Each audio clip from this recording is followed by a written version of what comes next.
Terus bagaimana hubungan dengan anak saya yang sekolah di pesantren? Pak? Ini mau nanya. Muhammad sallallahu alaihi wasallam. Terima kasih Bapak. Perjalanan hidup yang panjang. Assalamualaikum warahmatullahi wabarakatuh. Alhamdulillahirabbil alamin, hamdan katsiran thayyiban mubarakan fih, kama yuhibbu rabbuna wa yardah.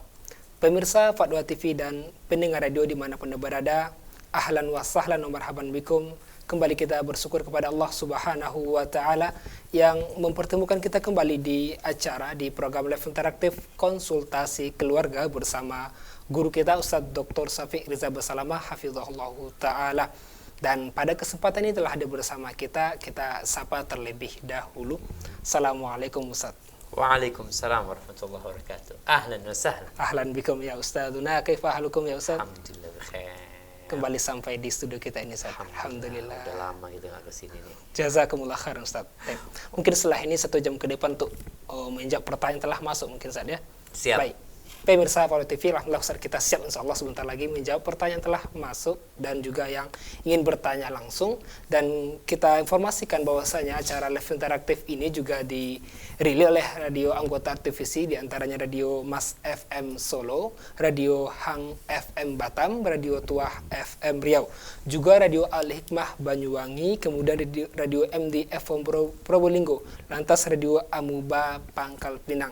Dan seperti biasa bagi pemirsa yang ingin berpartisipasi langsung bisa menghubungi di nomor 0331 544 6087 0331 544 6087.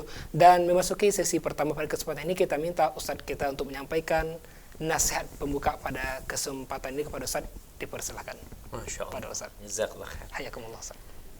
Alhamdulillah. Wassalatu wassalamu ala rasulillah, amma ba'd. Haibati fillah, kalau nggak salah malam ini malam tanggal 11 Zulqa'dah. Zulqa'dah ya. Berarti hitungan sebulan lagi kita akan masuk ke Idul Adha. Dzul Hijjah saja. Ya, Idul Adha di 10 Dzul Hijjah. Harapan ana persiapkan untuk bulan Dzul Hijjah. Yang mana kita tahu sabda Nabi alaihi salatu wassalam, ma min ayyamin al-amalu salihu fihinna ahabbu ila Allah au khair min hadhil ayam. Tidak ada hari-hari yang beramal soleh di dalamnya itu lebih baik, lebih dicintai Allah, lebih utama, lebih mulia daripada beramal di 10 awal Dzul Hijjah itu. Itu hari-hari yang mulia. Dan puncaknya tanggal 10 Dzul Hijjah, ketika orang-orang di berbagai penjuru dunia mereka menyembelih kurban mereka. Maka saatnya antum bersiapkan diri, beli kambing, beli sapi.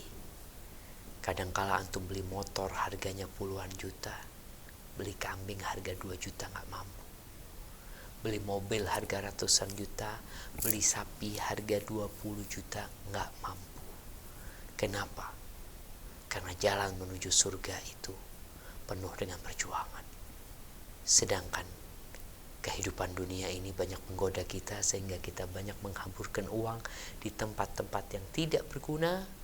Maka saatnya untuk punya waktu. Kondisi COVID-19 ini mungkin dengan umat Islam berkorban memohon kepada Allah, ikhlas, COVID-19 ini akan diangkat oleh Allah SWT. Barakallahu fikum. Itu Masya Allah nasihat yang semoga bermanfaat bagi kita semua. Jazakumullah khairan Ustaz. Dan kembali kita mengajak pemirsa yang ingin bertanya langsung bisa menghubungi di nomor 0331 544 6087. Dan sudah ada pertanyaan telah masuk Ustaz, kita bacakan. Masya Allah. Dari saudara Adit di Banten. Ustaz, semoga Ustaz dalam keadaan lindung Allah Subhanahu wa taala. Apakah yang dimaksud dengan bengkoknya istri? Dan apakah bengkok di sini dapat diartikan sebagai adab, kebiasaan, perilaku, atau sikap sehari-hari ke orang tua, suami, dan orang lain? Iya jemaah. Ini berkaitan dengan sabda Nabi alaihi salatu wassalam. Khuliqatil mar'atu min dila'. Perempuan itu diciptakan dari tulang rusuk. Wa inna a'waja ma fid dila'i a'lah. Yang paling bengkok, tulang rusuk itu yang paling atas. Lalu Nabi mengatakan kalau engkau ingin meluruskan dia, maka engkau akan mematahkan dia. Tapi kalau engkau biarkan dia tetap bengkok. Apa maksud hadis ini?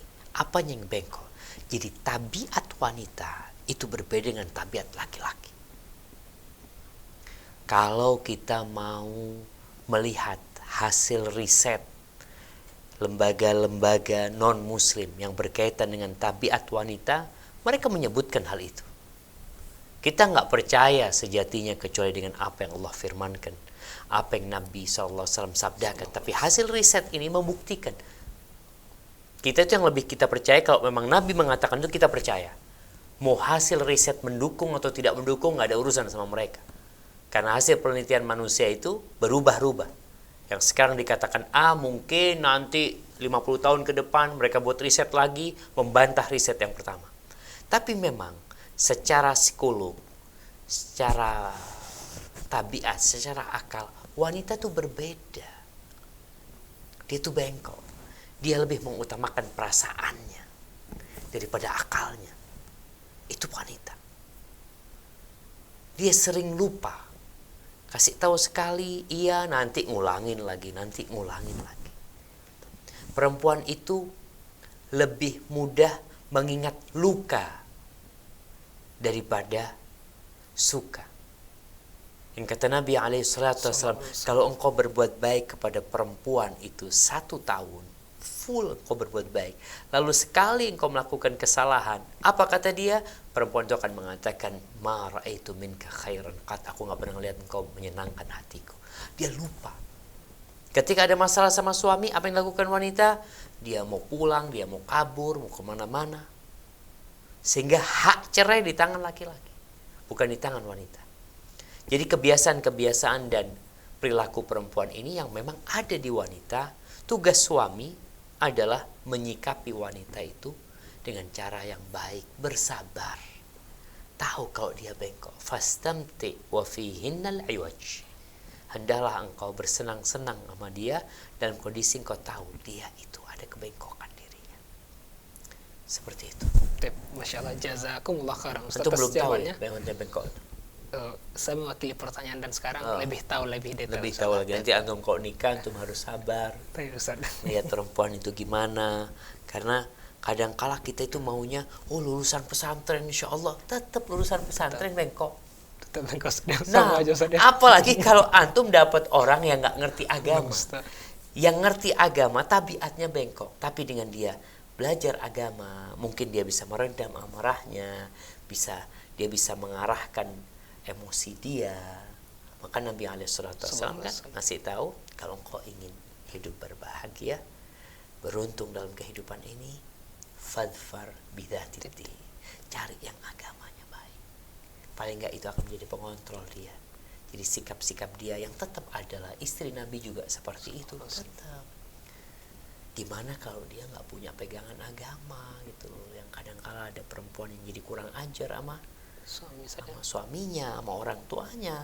Jadi nasihat ana nih buat teman-teman yang mau menikah nih sama perempuan, salah satu yang perlu antum lihat bagaimana sikap tuh perempuan sama ibunya, bagaimana itu perempuan sama orang tuanya. Ini penting. Kalau dia nggak menghargai ibunya, nggak menghargai bapaknya, mau menghargai antum, apa yang antum berikan kepada dia? Itu saja. Masya Allah, jazakumullah khairan atas jawaban dan penjelasannya. Semoga bisa dipahami oleh kita semua, terutama para bujang saja. Para bujang. Bukan para bujang, yang udah nikah juga dia tahu istrinya, anak punya istri kok kayak gini Ustaz ya. Ya memang kayak gitu tuh perempuan. Benar Ustaz. Jazakumullah khairan Ustaz. Nah, sekarang kita beralih ke pertanyaan berikutnya Ustaz, dari seorang akhwat di Banten juga. Ustaz, bagaimana hukumnya seorang suami yang lebih mendengarkan ibunya untuk tinggal di rumah orang tuanya yang di dalamnya masih ada adik perempuannya, padahal si istri sangat tersiksa batinnya? Apakah boleh jika istri ingin pulang ke rumah orang tuanya karena merasa capek batinnya? Nah, jemaah. Ya. Jadi penting ketika seorang menikah itu tahu hak-hak dan kewajiban.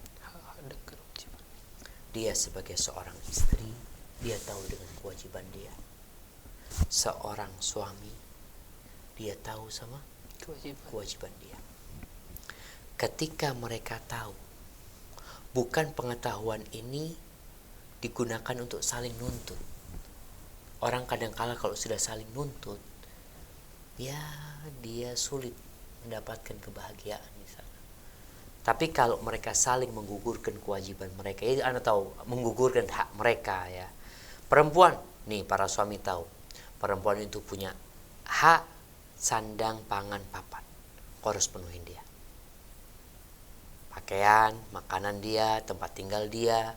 Allah Azza wa Jalla mengatakan askinuhunna min haitsu sakantum mi wujdikum wa la tudarruhunna litudayyiqu alaihinna. Tempatkan wanita-wanita itu di rumah, di tempat tinggal sesuai dengan kemampuan kalian. Sesuai dengan keluasan kalian. Dan jangan membahayakan mereka. Para ulama menyebutkan perempuan itu punya hak tempat tinggal. Bukan harus tinggal bersama mertua, enggak. Kasih tempat tinggal dia. Jangan membahayakan mereka. Kadang-kala menantu sama mertua, menantu sama ipar ini enggak cocok, enggak pas. Sehingga menjadikan rumah tangga yang awalnya diinginkan sakinah, mawaddah, rahmah hilang. Ketika seorang suami dia minta istrinya tinggal sama mertuanya, maka sang istri mau, itu dia menggugurkan hak dia. Sang suami minta, ayolah kau tinggal sama ibu, aku mau ngerawat ibu ya, gimana ini itu. Memang kondisinya seperti itu. Maka tinggal perempuan ini. Ketika dia orang yang paham agama, dia tahu dia ingin berbakti sama suaminya, kondisi ibunya memang perlu dirawat, maka silakan. Tapi kalau ternyata keberadaan itu perempuan di rumah itu membuat dirinya tersiksa, maka engkau harus tempatkan dia di tempat lain. Ini bicara hak, dia punya hak. Engkau nggak mampu beli, kontrakkan dia.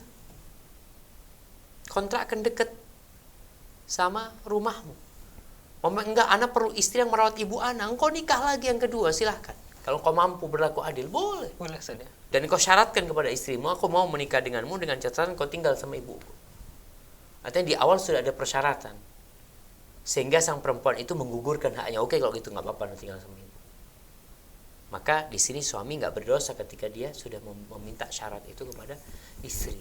Jadi kalau perempuan ini minta haknya, maka suami hendaklah memahami. Dan bagaimana kondisi suami sama ibunya? Kadang-kadang kan ini ibu ana Ustaz. Iya. Ibu punya hak, istri punya hak. Fa'ati kulladhi haqqin haqqahu. Kata Nabi SAW, berikan kepada semua itu haknya. Oke, ibu kepingin tinggal sama engkau. Ya sudah, engkau tinggal sama ibu. Istrimu, ya katakan karena kau nggak mau tinggal sama aku, kau tinggal di rumah kontrakan sini, aku tinggal sama ibu. Engkau sekali-kali berkunjung ke rumah istrimu, atau kau tambah istri. Kamu istri. Iya, tambah istri yang mau bersama ibu. Jadi memang ya kita itu nggak boleh membalimin orang gitu loh. Kita tahu istri wajib taat sama suami, tapi dalam kondisi-kondisi suami juga wajib memberikan hak-haknya istri. Ada wallahu a'lam. Tapi seorang suami itu katanya surganya sama ibu saja, dan seorang istri sama suami gitu saja. Betul. Jadi gini, ketika dikatakan bahwasanya surganya anak itu adalah ibunya, benar hadisnya. Surganya istri adalah suaminya, benar. Tapi ingat, ada batasan-batasan. Sang suami punya kewajiban juga sama istrinya. Bukan dia hanya minta sama istrinya, ingat aku surgamu gitu. Kau harus taat sama, iya sama perintahmu tidak bertentangan dengan perintah Allah Azza wa Jal, selama engkau memberikan hak-haknya dia gitu loh. Jadi ketika sang suami tidak memberikan hak kepada istri, istri boleh nuntut. Boleh. Tapi memang ada istri-istri yang memilih nggak nuntut, ya enggak lah, daripada anak capek nggak dikasih juga yang minta sama suami, asal anak sabar. Hadza wallahu a'lam. Masya Allah, jazakumullah khairan Ustaz atas jawaban dan penjelasannya, semoga bisa dipahami oleh kita semua. Baik, berikutnya kita bacakan soal berikutnya Ustaz, dari step. Ada telepon yang masuk Ustaz. Kita Masya coba Allah. sapa. Assalamualaikum Fatwa TV. Waalaikumsalam warahmatullahi wabarakatuh. Bersama Ibu siapa di mana? Dengan ini di Bandung. Silakan Ibu. Assalamualaikum warahmatullahi wabarakatuh, Pak Ustadz. Waalaikumsalam warahmatullahi wabarakatuh. Ahlan wa sahlan. Naam, silahkan. Alhamdulillah. Ini Pak, Pak Ustadz, saya sudah berumah tangganya hampir 15 tahun. Sebetulnya kami dalam mendidik anak itu ada perbedaan gitu, yang kalau suami lebih mementingkan dunia, sedangkan saya karena ibu juga mengajarkan ilmu agama yang lebih banyak, jadi saya juga menerapkan ke anak-anak seperti yang ibu ajarkan ke saya gitu. Ini gimana cara menyamakan persepsinya ya Ustadz, soalnya mendidik anak kan harusnya sejalan gitu. Ya. Terus yang kedua, bagaimana cara bersikap ikhlas dan qanaah menjalani rumah tangga dengan kondisi suami lagi tidak berpenghasilan, sedangkan istri bekerja menjadi tulang punggung keluarga. Gitu aja Ustaz. Cukup. Terima kasih Baik. banyak. Assalamualaikum warahmatullahi wabarakatuh. Waalaikumsalam warahmatullahi wabarakatuh. Terima kasih Ibu yang bertanya di Bandung ya. Silakan Ustaz. Barakallahu fikum. Masya Allah. Ya, ini ada dua pertanyaan nih. Yang pertama berkaitan dengan rumah tangga, mendidik anak ya. Sang istri mau ke barat, suami mau ke timur, gitu ya. Akhirnya anak jadi bingung. Jadi memang ibu, anak rasa yang bertanya ini harus duduk sama suami, harus menyamakan visi dan misi. Ketika tidak sama, maka ibu didik anak itu menuju jalan Allah Subhanahu wa taala. Suami suka nggak suka terserah dia. Ini kejadian sama Anas bin Malik. Anas bin Malik, ibunya udah masuk Islam, bapaknya belum masuk Islam. Dalam kondisi pada waktu itu masih boleh kayak gitu. Itu ibunya Ummu Sulaim. Itu biasa ngajarin Anas. Anas masih kecil. Masih belum 10 tahun ya. Diajarin ya anak baca la ilaha illallah. La ilaha illallah. Bapaknya marah. Bapaknya mengatakan la tufsidi alayya ibni. Jangan dirusak anakku ini. Karena bapaknya masih musyrik. Tapi tetap ibunya mendidik Anas itu dengan didikan Islam. Sampai bapaknya mati, dalam kondisi kafir bapaknya mati, akhirnya Anas sudah tumbuh besar menjadi orang yang beriman kepada Allah Subhanahu wa taala. Maka ibu kalau bisa menyamakan visi dan misi sama suami, itu alhamdulillah, itu yang diinginkan. Sehingga ibu nggak capek. Karena kalau ibu mendidik dengan baik, membangun, terus bangunan itu dirusak sama suami, kapan bangunan itu akan selesai? Ini kondisi zaman kita sekarang juga jemaah. Kita itu membangun sendirian, tapi perusak generasi masa depan itu banyak sekali. Lingkungan, media ya. Sampai ada orang Arab yang mengatakan mata yablughul bunyanu yauman tamamahu idza kunta tabni wa ghairuka yahdu. Kapan bangunan itu akan selesai? Apabila engkau membangun tapi yang lainnya meruntuhkan dan menghancurkannya. Nih, kita didik anak kita dengan baik. Kita ajarkan kepada dia, kita tanamkan kepada dia nilai-nilai kemuliaan. Tapi ternyata media mengajarkan nilai-nilai keburukan. Anak itu diajak rusak. Game-game yang ditawarkan melalaikan. Tidak membuat anak-anak berbakti sama orang tuanya. Tontonan-tontonan video yang diperjualbelikan tidak membuat anak-anak itu jadi soleh, jadi taat, jadi patuh. Itu kalau lingkungan. Gimana kalau suami sendiri yang merusak bangunan itu? Maka hati duduk sama suami. Sampaikan, kalau urusan dunia jangan takut. Kita ini hidup di dunia. Kita doanya Rabbana atina fid dunya hasanah wa fil akhirati hasanah wa qina adzabannar. Tapi yang ingin kita samakan, dunia ini akan kita tinggalkan. Nggak lama. Kita ingin punya rumah di sana, bukan cuma di dunia. Kita ingin punya istana di sana, bukan hanya di dunia. Di sana, khalidina fiha abada. Kekal selama-lamanya. Duduk sama suami. Bang, abang tahu. La mawdi'u sawti ahadikum fil jannah. Tempatnya naruh cemeti di surga, anggap 1 meter. Orang punya pecut itu lebih baik dari dunia dan isinya. Bukan lebih baik dari Indonesia, bukan. Nggak ada apa-apanya Indonesia. Kita kalau dikasih pulau, ada keributan nih di Indonesia, ada 1 pulau yang dijual, pulau Melumber atau apa itu, 2 miliar apa dijual, lagi ribut nih. Itu tempatnya cemeti itu, pecut itu lebih baik dari dunia dan isinya. Jadi yang perlu disamakan sama suami gitu. Kita ini nggak lama di sini. Yang kita perlukan juga nggak banyak. Di sana kita perlu bekal yang banyak. Karena perjalanannya jauh dan melelahkan. Samakan visi dan misi. Tapi ketika suami kadangkala memang karena faktor pendidikan, faktor lingkungan, engkau tetap berusaha mendidik anakmu dengan cara berdoa, minta sama Allah agar anak ini dijaga, dan mohon agar suaminya dapat hidayah. Berdoa terus, minta. Ada pun pertanyaan kedua berkaitan dengan bagaimana Ikhlas, agar istri ini bisa menerima kondisi yang ada, ya. Suami tidak berpenghasilan. Ini nasihat nih buat para perempuan. Juga ketika engkau menikahin seorang lelaki karena kekayaan dia, biasanya kalau suamimu jatuh miskin, maka engkau tidak akan lagi cinta sama suamimu. Kenapa? Karena engkau cinta sama harta suami. Tatkala engkau menikahi suamimu karena agamanya, apapun kondisinya, yang penting suami taat sama Allah, engkau tetap mencintai dia. Engkau bersama dia karena Allah, engkau berpisah dari dia karena Allah SWT.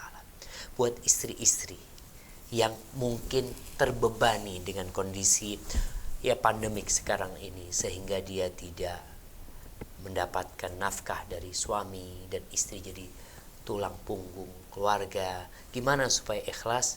Engkau lihat bahwasanya apa yang engkau dapatkan, apa yang engkau berikan kepada suami, kepada anak-anak, itu bernilai sodakoh buat engkau. Engkau gak perlu sodakoh jauh-jauh, gak perlu transfer ke pesantren sana, gak perlu kirim ke masjid sana.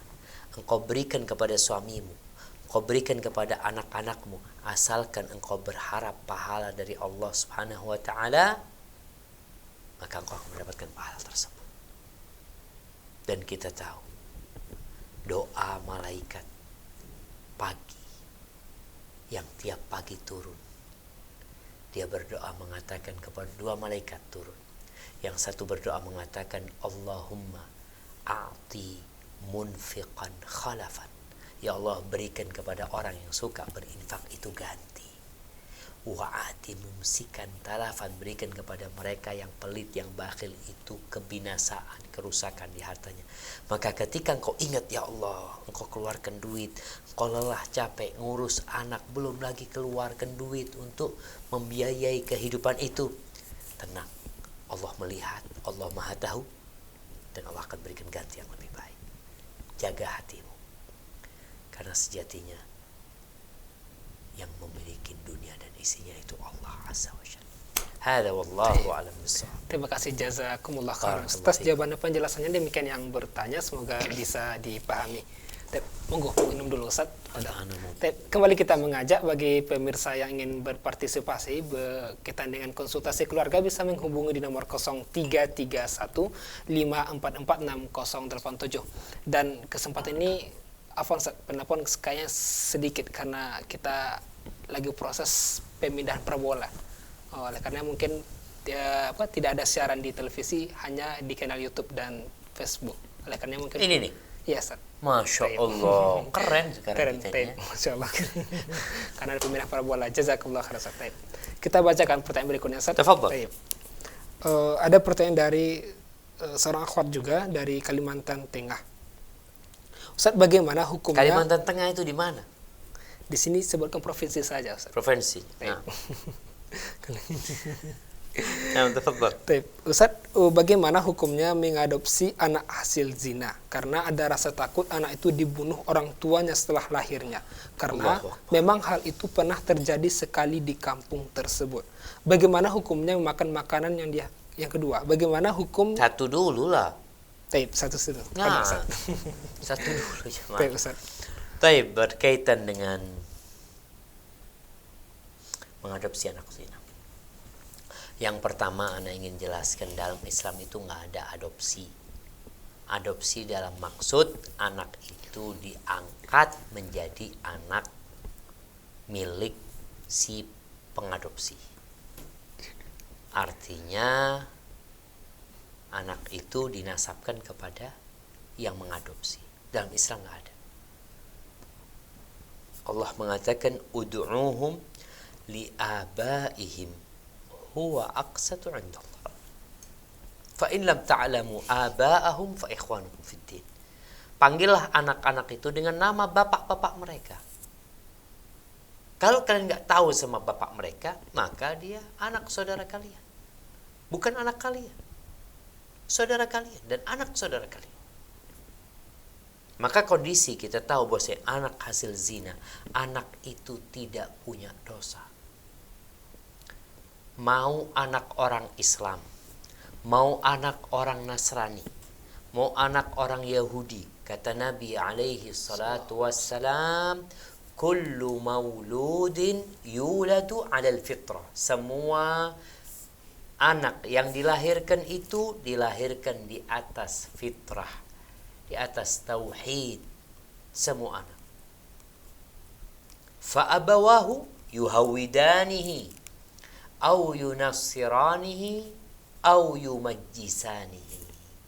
Yang membuat anak itu jadi Yahudi, orang tuanya. Yang membuat anak itu jadi Nasrani, orang tuanya. Yang membuat anak itu jadi Majusi, itu orang tuanya. Sedangkan dia lahir dalam kondisi di atas fitrahnya, mengenal Allah dan mentauhidkan Allah. Jadi kalau sekarang antum mau merawat anak hasil zina, silahkan.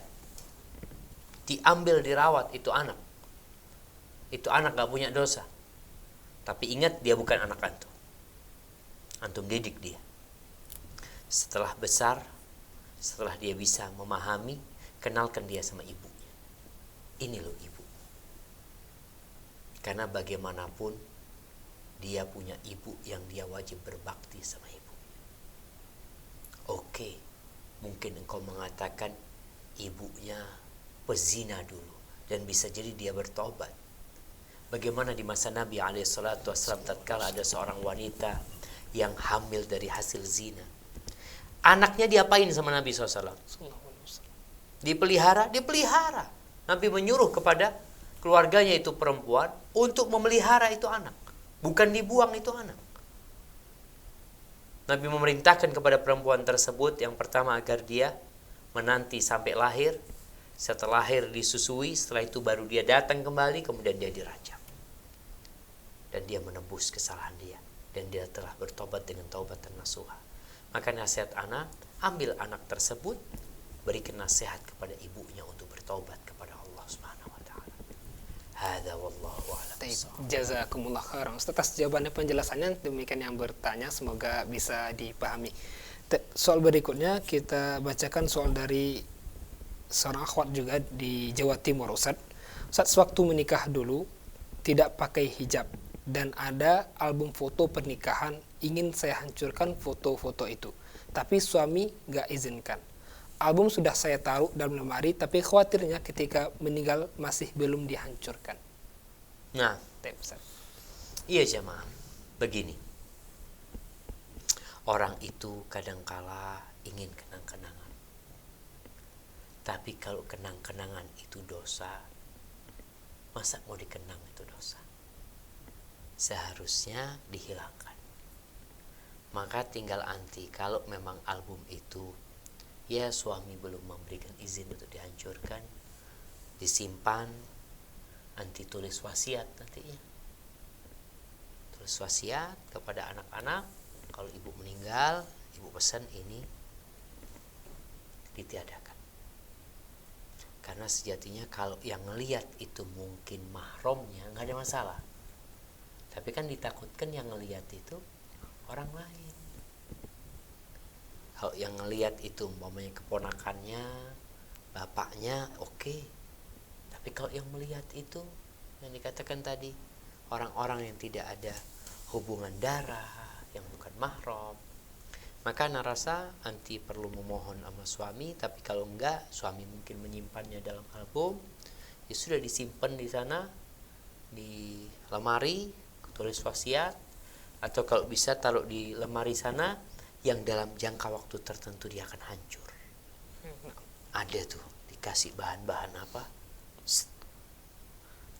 nanti sepekan 2 pekan tahu tadi makan rayap gitu ya. Agar dosa itu hilang dimakan oleh rayap tersebut. Hadza wallahu a'lam. Jazakallah khairan atas jawaban dan penjelasannya. Demikian yang bertanya, semoga bisa dipahami. Kita bacakan soal berikutnya, Ustaz, dari Ibu Yanti di Surabaya. Ustaz, saya mau tanya, apa yang harus saya lakukan? Suami saya sudah lebih dari 3 tahun ini main perempuan yang dia kenal lewat HP. Dia mengaku cuma iseng. Perempuan yang dulu pada pergi setelah tahu saya istrinya yang ini tidak, Ustadz, malah dia mengadu domba saya dengan suami saya. Apa yang harus saya lakukan, Ustadz? Kami berumah tangga sudah lebih dari 17 tahun. Intinya selingkuh gitu saja. Iya. Ya Allah jemaah ya. Mungkin suami ini mengatakan apa? Iseng. Na'udzubillah, ya na'udzubillah. Allah itu ketika menyuruh kita berhati-hati, Allah mengatakan, ya ayyuhalladzina amanu udkhulu fis silmi kafah. Wahai orang-orang yang beriman, masuklah kalian ke dalam Islam secara kafah, secara seutuhnya, enggak sepotong-sepotong. Wala tattabi'u khutuwati syaitan. Ini Allah mewanti-wanti kita, jangan mengikuti langkah-langkah setan yang mungkin awalnya katanya ya sekedar iseng, lama kelamaan mengantarkan kepada perzinahan. Wala tattabi'u khutuwati syaitan innahu lakum aduwwun mubin. Dia adalah musuh yang nyata. Ketika istri mendapati suami memainkan wanita, yang pertama itu bukti kalau dia bukan laki-laki yang baik. Laki baik-baik itu nggak kayak gitu. Dia tidak mempermainkan wanita. Maka hendaklah engkau menyadarkan suami. Sampaikan kepada suami, kenapa engkau mempermainkan itu perempuan? Kalau engkau mengatakan iseng, kenapa isengnya nggak ngaji aja baca Quran? Isengnya kenapa nggak dengerin ceramahnya Ustadz? Iseng, semoga dapat hidayah. Tapi kalau isengnya berbuat dosa, maka ditakutkan engkau kebablasan akhirnya berbuat dosa. Karena rasa anti perlu menyadarkan suami, mengajak suami mungkin waktu-waktu luang dia untuk hal-hal yang lebih berguna. Kalau suami memang punya banyak waktu luang, katakan ini ada kegiatan yang lebih bermanfaat. Dan semoga dengan doa dan usaha suaminya bisa jadi lebih baik gitu. Hadza wallahu a'lam bishawab. Ustaz, terima kasih, jazakumullah khairan atas penjelasan dan jawabannya, semoga bisa dipahami. Beralih pertanyaan berikutnya, Ustaz. Kita kembali baca dari seorang akhwat juga di Jawa Timur. Ustaz, saya bukan akhwat tapi ikhwan, Ustaz. Saya seorang duda menikah dengan janda, sama-sama bawa anak. Saya bawa anak laki-laki, sedangkan istri bawa anak perempuan. Bagaimana status anak saya sama anak istri masalah mahramnya, Ustaz? Sedangkan kami masih mengontrak satu rumah. Yang pertama, anak bawaan itu mahram dengan pasangan kita. Anak kita itu mahram sama suami. Anaknya anak, umpamanya anak bawa anak, istri bawa anak mahramnya anaknya istri, istri mahramnya anaknya anak. Itu mahram. Tapi sama-sama anak ini anak orang semuanya. Tidak ada hubungan darah sama sekali. Nggak ada hubungan. Hubungan pernikahan kan ayahnya yang menikah, anaknya nggak menikah. Kalau kepingin anak itu jadi mahram, dikawinin. Boleh saja. Boleh kawin, setelah kawin selesai, sudah. Mereka suami istri. Maka anak bawaan itu bukan mahram bersama anak itu, karena memang anak orang lain ya. Mungkin kalau kepingin tahu mahram itu Allah sebutkan di surat An-Nisa ya, insyaallah di ayat 22 23. Kalau Anda nggak salah, mungkin nanti bisa dilihat di sana. Allah telah menyebutkan siapa yang mahram. Sehingga selain itu berarti bukan mahram.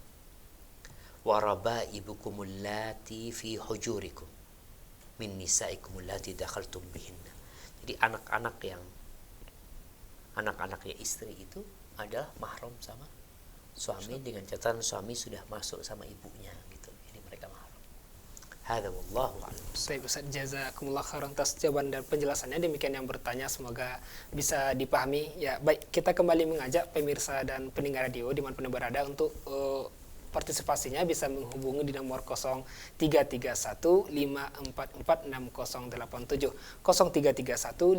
0331544607. Baik, saya bacakan lagi Ustaz pertanyaan berikutnya. Masyaallah. Tapi Ustaz, dari seorang akhwat juga, Ustaz, ana seorang akhwat yang sedang berusaha memperbaiki diri. Sudah sekitar setahun ini, saya lulus sekolah dan memilih untuk menetap di rumah. Tapi ibu saya selalu memerintahkan saya untuk bekerja, sedangkan saya takut kalau bekerja malah melemahkan iman saya dan terjerumus seperti dulu lagi Ustaz. Ditambah ibu saya menyuruh bekerja ke tempat yang tidak boleh mengenakan pakaian yang syar'i. Saya bingung Ustaz, saya takut untuk bekerja, tapi saya juga takut jika tidak turut sama ibu. Padahal ekonomi keluarga alhamdulillah cukup, dan anak pun selalu berusaha membantu ibu saya dalam pekerjaan rumah. Nah, barakallahu fikum. Ada sebuah kaidah yang kita harus tahu bersama ya, tentang masalah ketaatan. Baik itu ketaatan kepada orang tua, ketaatan kepada yang kita harus taat kepadanya, istri kepada suaminya, rakyat kepada pemimpinnya. Rasulullah SAW mengatakan innamat ta'atu fil ma'ruf. Ketaatan itu dalam hal-hal yang baik. La ta'ata li makhluqin fi ma'siyatil khaliq. Kita nggak boleh taat kepada makhluk kalau di situ mengandung kemaksiatan kepada pencipta. Maka buat anti, apa solusinya? Kalau memang pekerjaan tadi yang ibu arahkan itu tidak sesuai dengan apa yang Allah inginkan, maka anti nggak boleh taat. Tapi bagaimana anti tetap menyenangkan ibu dengan anti bekerja? Anti berusaha untuk mencari kerjaan yang sesuai dengan syariat. Artinya boleh perempuan itu bekerja selama dalam koridor-koridor yang syar'i. Tafadhal. Kalau enggak, anti cari kerjaan di rumah, apa yang bisa menghasilkan uang di rumah tersebut. Bercocok tanam, atau jual beli online, atau anti punya keterampilan apa. Ada banyak hal yang bisa dipelajarin sekarang ini dengan cara online ya, Masya Allah. Mau bikin kue, mau bikin itu, lihat apa yang lagi booming ya. Sekarang lagi mau Idul Adha ya. Orang pada jualan kambing, nanti jualan kambing. Ada mungkin sohib punya kambing, nanti sekedar nawarin sapi atau apalah yang bisa dijualin. Yang penting halal. Hada wallahu a'lam bissawab. Nah. Jazakumullah khairan Ustaz atas jawabannya dan penjelasannya, semoga bisa dipahami dan sudah ada telepon yang masuk Ustaz. Masya Allah. Nah, tafadhal. Assalamualaikum Fatwa TV. Waalaikumsalam warahmatullahi wabarakatuh. Bersama siapa di mana? Dengan hamba Allah di Jakarta Selatan. Ya, silakan. Assalamualaikum Ustaz Syahlik Riza. Waalaikumsalam warahmatullahi wabarakatuh. Ahlan wa sahlan. Alhamdulillah saya sangat bersyukur bisa mendapat kesempatan dari Allah untuk bertanya langsung kepada Ustaz. Masya Allah, Masya Allah. Sibuk dan susah untuk dijangkau. Kita lagi COVID, nggak kemana-mana kita nih, kampung aja gitu. Saya ingin ada 2 pertanyaan untuk Ustaz. Saya single. Ibu saya pengen saya S2 setelah pandemi ini selesai. Sedangkan saya pengen nikah dulu. Kata ibu saya takut nanti S2 kamu nggak selesai kalau kamu nikah dulu. Itu bagaimana Ustaz? Ya, itu yang pertama. Yang kedua? Yang kedua, ibu saya pengen saya di Inggris Ustaz. ngambil manajemen, sedangkan saya khawatir di sana itu terjerumus fitnah. Cuman kata ibu saya di sana banyak orang-orang Islam juga, banyak komunitas Muslim. Nah, siap. Barakallahu fikum. Terima kasih yang bertanya, silakan Ustaz. Iya jamaah, ini ada dua pertanyaan. Yang pertama berkaitan dengan antara S2 atau menikah. Memang mungkin banyak orang berpikiran, ini pemikiran yang memang harus diluruskan. Pernikahan itu menghalangi dari menuntut ilmu. Padahal sejatinya enggak. Kayak antum sekarang nggak nikah-nikah takut belajarnya nggak benar, gitu. Memang kadang-kala ada yang seperti itu. Ketika dia menikah, dia sibuk ngurusin istri sehingga belajarnya nggak fokus. Tinggal bagaimana antum meyakinkan ibu kalau pernikahan akan membuat S2 antum semakin cepat. Syaratnya antum dapat istri yang soleha. Itu syarat. Tapi ketika antum dapat perempuan yang cantik aja, yang kaya, yang ini, yang itu, tapi agamanya dan akhlaknya tidak sesuai dengan yang diinginkan, maka antum gak selesai S2 nanti yang ditakutkan. Tapi ketika antum menikah dengan wanita yang soleha, yang baik, yang mengerti kondisi antum, maka insya Allah pernikahan antum tidak akan menghalangi dari melanjutkan S2. Ana punya ustaz, seorang profesor, Masya Allah. Beliau itu menikah kelas 2 SMA. Kelas 2 SMA, bukan S1. SMA. Kata orang S dundung itu, belum S1 dia. Sekarang itu jadi profesor. Artinya ternyata nggak menghalangin dia. Asalkan tadi istrinya soleha. Soalnya kalau enggak, yang ada istri kepingin ini, kepingin itu, akhirnya kan yang ibu takutkan, nanti engkau diributkan sama istrimu, tugasmu kuliah nggak selesai. Tapi kalau istri soleha, insya Allah selesai. Taib, berkaitan dengan yang kedua, kenapa harus kuliah di Inggris? Kenapa gitu loh? Kalau memang ilmu yang di sana itu nggak ada di Indonesia dan harus dipelajarin di sana, mungkin ada alasan. Tapi kalau ternyata ilmu itu ada di negeri kita, kenapa kita harus ke tempat sana? Di sana banyak fitnah. Muslim ini berusaha untuk menghindari tempat-tempat yang dapat membahayakan dirinya. Kalau bicara banyak komunitas Muslim, iya, tapi tidak di semua tempat. Mungkin di beberapa tempat. Ya, Ana punya teman orang Inggris. Ana tanya dia, Inggris ini katanya lagi banyak nih Muslim. Iya Ustadz, di mana gitu? Ana di kampung Ana cuma Ana yang Islam, nggak ada orang lain gitu. Ana punya abah belum Islam, nggak ada masjidmu jauh, masjid ke kota lain nggak masjid. Jadi memang harus dipertimbangkan masalah tempatnya nanti di mana, karena kondisi lingkungan tempat kuliah itu mempengaruhi. Ya. Kita ajak yang dengar adzan, itu kadangkala datang tuh setan bikin kita malas. Di mana kita di tempat yang nanti nggak dengar adzan. Ya. Memang Anda tidak memungkiri udah banyak umat Islam di Inggris ya, dengan harapan mereka semakin banyak menjadi negeri itu negeri yang penuh dengan kaum muslimin. Tapi ketika ada pilihannya, para ulama ketika berbicara bolehkah kita pergi ke negeri non muslim ya, mereka mengatakan hukum asalnya nggak boleh. Hukum asalnya nggak boleh. Diperbolehkan ketika ada keperluan. Yang memang keperluan ini adanya di tempat itu. Yang kedua, ketika ada kesiapan dirimu.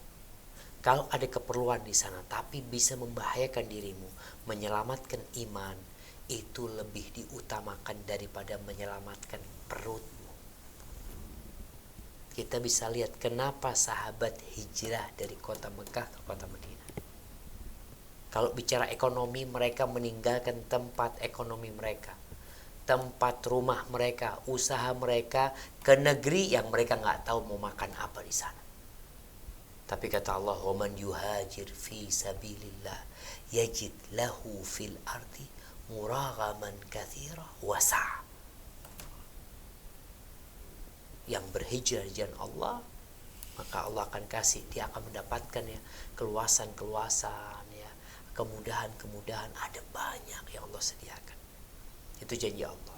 Jadi tapi kalau yang antum pikirkan adalah usuran perut ya, kalau orang berpikir anak kuliah di Inggris ya supaya bisa lebih keren kayak ya, lebih nanti kalau kerja lebih zen. Soalnya kalau ditanya lulusan mana? Inggris. Lulusan mana? UI. Lah biasa-biasa aja gitu. Ini kita ini malah kiblatnya ke barat. Padahal katanya kita harus bangga sama produk dalam negeri gitu. Hada wallahu a'lam. Antum tinggal komunikasi yang baik sama ibu agar ibu mudah-mudahan menerima alasan-alasan antum. Sekali lagi ketika antum tidak mampu berbicara sama ibu, antum tulis surat sama ibu. Sampaikan ucapan terima kasih, mohon maaf sama ibu, dan berharap ibu mau ridhoin engkau menikah dan kau berada di dalam negeri. Hada wallahu a'lam. Jazakumullah khairan atas jawaban penjelasannya. Demikian saudara yang bertanya di Jakarta, semoga bisa dipahami. Dan sekarang kita bacakan soal berikutnya Ustaz dari Bapak Yatno di Kalimantan Utara. Ustaz, bagaimana hukumnya bila istri menggugat cerai, terus pengadilan memutuskan perceraian yang pertama, terus setelah setahun mantan istri akan rujuk? Apa pernikahan dilakukan kembali dengan seperti rukun nikah? Coba dibaca lagi. Ustaz, bagaimana hukumnya bila istri menggugat cerai, terus pengadilan memutuskan perceraian yang pertama, terus setelah setahun mantan istri akan rujuk? Apa pernikahan dilakukan kembali dengan seperti rukun nikah? Barakallahu fikum. Nah, ketika terjadi khulu, istri gugat cerai, terjadi khulu, maka khulu itu masa iddahnya 1 kali masa haid. Ketika dia haid bersih, udah dia keluar dari masa iddahnya. Sehingga bukan rujuk kalau orang khulu itu, tapi menikah kembali. Sang suami melamar sang istri ya, kecuali memang kalau tadi keputusannya suami menceraikan istrinya. Jadi ketika bicara cerai, suami menceraikan istrinya, maka masa iddahnya adalah 3 kali suci. Tapi ketika istri yang gugat cerai, maka itu dikatakan khulu, maka masa iddahnya adalah sekali dia suci, udah selesai, dia udah keluar dari masa iddahnya. Bagaimana ketika hendak menikah kembali? Rujuk, bukan rujuk sekarang urusannya, nikah lagi. Sang suami datang meminang istrinya, datang kepada orang tuanya seperti dulu tatkala dia menikah. Ada mahar, ada wali, ada 2 saksi, terjadi akad nikah kembali. Dan subhanallah, Islam ini memberikan peluang orang itu untuk memperbaiki diri. Kenapa cerai itu yang boleh rujuk 2 kali? At-talaqu marratan fa imsakun bima'ruf aw tasrihun biihsan. Talak itu 2 kali yang boleh rujuk, agar laki-laki tidak mempermainkan seorang perempuan, dan perempuan juga tidak mudah-mudah untuk buat cerai kepada suaminya. Hadza wallahu a'lam. Saya pernah dengar karena kalau cerai ini katanya syaitan tuh bangga kalau terjadi perceraian antara suami dan istri. Benar nggak? Nah, seneng banget sih. Seneng banget saya. Kenapa ya? Setan itu ketika berhasil membuat 2 orang berzina, membuat 2 orang minum khamr, membuat 2 orang bercerai, yang paling dibanggakan itu malah yang cerai. Bagaimana sih? Apa ya rahasianya? Jadi para ulama jelaskan, perceraian ini sangat dicintai oleh syaitan karena bisa berdampak ke dalam keburukan yang banyak. Kadangkala silaturahim putus, tambah lagi anak durhaka sama orang tua tidak didik anak, anaknya akhirnya jadi pezina, jadi peminum. Dampak dari perceraian, kalau tadi kan dia berzina ya udah berzina, tapi ternyata dampak dari perceraian ini bisa membuat anak itu narkoba ya. Kalau broken home nantinya anak itu jadi nggak benar, nanti punya anak lagi anaknya nggak benar lagi. Jadi ada dampak negatif yang banyak sekali dalam perceraian. Tapi perceraian itu diperbolehkan karena ada kebutuhan dalam kehidupan ini. Sehingga Allah mengatakan, ya ayyuhan nabi idza talaqtumun nisa fatalliquhunna li'iddatihinna wa ahsul iddah wattaqullaha rabbakum. Jadi cerai itu ada cerai bid'ah, ada cerai sunnah gitu. Beda-beda Makanya sih. kalau cerainya itu sesuai dengan sunnah, sesuai dengan aturan, dan orang-orang itu menjalankan syariat Allah dalam perceraian ini. Ingat, dalam perceraian itu hubungan yang putus itu hubungan suami istri. Hubungan sesama saudara muslim tidak putus. Hubungan sama mertua nggak putus. Hubungan sama anak nggak pernah putus. Yang putus itu hanya urusan suami istri. Ini bukan istri, ini bukan suami, tapi sang istri ibunya anak-anak dan sang suami bapaknya anak-anak. Tetap gak berubah sebenarnya. Cuma itu kadang-kala orang akhirnya lupa bahwa perceraian diperbolehkan, tapi dengan catatan. Masya Allah, Masya Allah. Jazakumullah khairan atas jawaban dan penjelasannya. Semoga bisa dipahami oleh kita semua. Baik, kita kembali bacakan soal berikutnya Ustadz dari Ilmi Nur Hidayati di Jawa Tengah. Ustadz, bagaimana jika orang tua memutus hubungan dengan menantu karena masalah dunia dan tidak mau memaafkan? Mertua, kita ulangkan saja. Bagaimana jika orang tua memutus hubungan dengan menantu karena masalah dunia dan tidak mau memaafkan? Nah, jamaah, subhanallah, dunia ini membuat keributan. Yang ceritanya ada orang alim ulama nih bersama murid-muridnya ngantar jenazah dia. Ngantar jenazah dalam perjalanan menuju kuburan melihat segerombolan anjing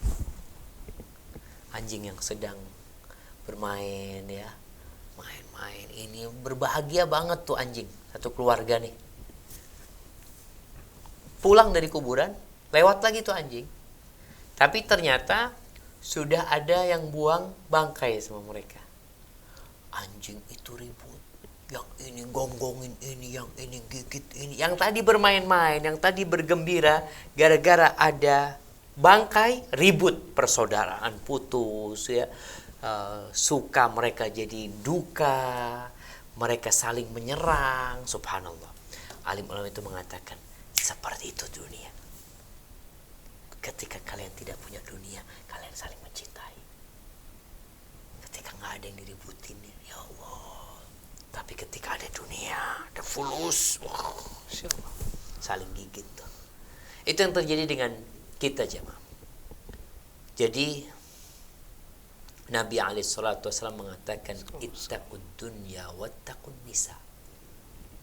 Kalian takutlah sama dunia ini. Hati-hati sama urusan dunia. Dan hati-hati dengan urusan wanita. Berapa banyak tali persaudaraan yang putus gara-gara dunia? Berapa banyak kakak beradik yang tidak bertegur sapa gara-gara dunia? Berapa banyak mertua yang tidak mau memaafkan menantunya gara-gara dunia? Banyak sekali kerusakan yang terjadi dengan dunia. Sehingga kita perlu berhati-hati dalam urusan dunia.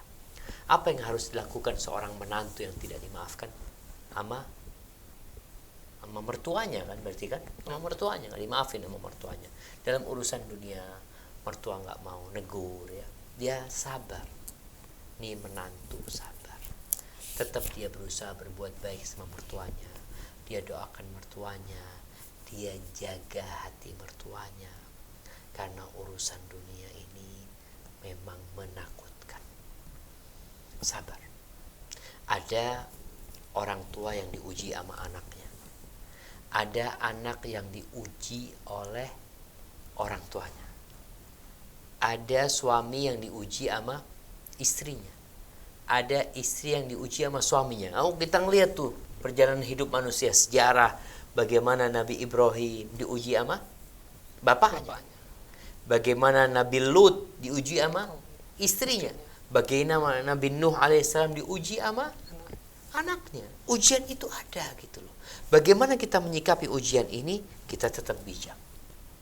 Maka nasihat anak, antum tetap menghormatin mertua. Anak menghormatin orang tuanya. Oke, orang tuanya salah, tetap dia orang tuamu. Allah Azza wa Jalla mengatakan, wa in jahadaka ala an tusyrika bima laysa laka bihi ilm fala tuti'huma. Kalau orang tua menyuruh anak untuk melakukan kesyirikan, nggak boleh taat. Orang tua menyuruh anak untuk melakukan kemaksiatan, nggak boleh taat. Wa sahibuhuma fid dunya ma'rufa. Tapi dalam kau tetap mendampingi keduanya di dunia dengan cara yang ma'ruf seperti itu. Hada wallahu a'lam bissawab. Tayyib, jazakumullah Kayaknya khair, udah terakhir Ustaz. nih kita nih. Benar sekali Ustaz, Alhamdulillah. benar sekali Ustaz. Masya Allah, alhamdulillah tanpa terasa. Dan semoga apa yang Ustaz sampaikan bermanfaat, dan kembali kita berjumpa di pertemuan berikutnya dengan Insyaallah ya. Tayyib. Barakallahu fiik. Insyaallah. Pemirsa Fadwa TV dan pendengar radio, ini yang dapat kita sajikan pada kesempatan ini, dan terus ikuti acara live interaktif Fadwa TV setiap hari Senin hingga Jumat setiap pekannya, dan berbagai informasi kegiatan Dewan Fatwa Perhimpunan Al-Irsyad dan Fadwa TV bisa diakses di website www.dewanfatwa.com. Syukran wa jazakumullah karena atas kebersamaan semua, dan juga kepada radio yang telah memberi acara kita ini. Kita tutup dengan baca doa kafaratul majlis. Subhanakallahumma bihamdika asyhadu an la ilaha illa anta astaghfiruka wa atubu ilaika. Assalamualaikum warahmatullahi wabarakatuh. Ya Allah. Terus bagaimana hubungan dengan anak saya yang sekolah di pesantren? Ini Maulana Muhammad sallallahu alaihi wasallam. Terima kasih Bapak. Perjalanan hidup yang panjang